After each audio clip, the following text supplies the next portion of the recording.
ভূতের ভয় ছেলে ছিল, নাম তার পল্টু। পল্টু ছিল ভীষণ ভীতু।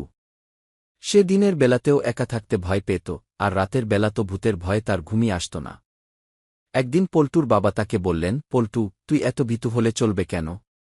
যা, আজ রাতে পুকুরপাড় থেকে একটা লাউ তুলে আনবি গি। পুকুরপাড়টা ছিল গ্রামের সবচেয়ে অন্ধকার আর ভুতুরে জায়গা হিসেবে পরিচিত। পল্টু তো ভয়ে কাটা হয়ে গেল। সে তোতলাতে তোতলাতে বলল, বাবা, আমি পারব না। ওখানে ভূত থাকে, ওখানে ভূত থাকে। বাবা হেসে বললেন, আরে বোকা, ভূত বলে কিছু নেই। যা, লাউটা নিয়ে আয়, তোর মা তরকারি রান্না করবে গি।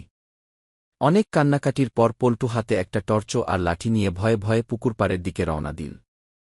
চাঁদের আলোয় গাছগুলোর ছায়াগুলোকেও ভূতের মতো লাগছিল। সে কাঁপতে কাঁপতে এগোচ্ছিল।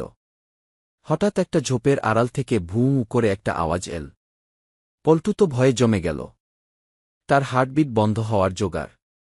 সে চিৎকার করে লাঠি ছুঁড়ে টর্চ ফেলে দৌড় দিল বাড়ির দিকে। পেছনে আর একবার ভিউ আওয়াজ। পল্টু আরও জোরে দৌড়াল। বাড়িতে এসে হাঁপাতে হাঁপাতে সে বাবাকে জড়িয়ে ধরে বলল, বাবা, ভূত, বিরাট এক ভূত। ওটা আমার দিকে তেড়ে এসেছিল। বাবা মুচকি হাসলেন।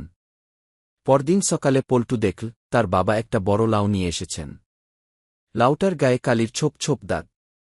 বাবা বললেন, এই দেখ পল্টু, তোর সেই ভূত। আসলে ওটা ছিল আমাদের বাড়ির পোষা ছাগলটা। অন্ধকারে লাউ খেতে গিয়েছিল, আর তুই তাকেই ভূত ভেবেছিস। পল্টু তো লজ্জায় লাল। তারপর থেকে সে ভূতের গল্প শুনলে আর অতটা ভয় পেত না, শুধু একবার ছাগলের দিকে সন্দেহ নিয়ে তাকিয়ে দেখত।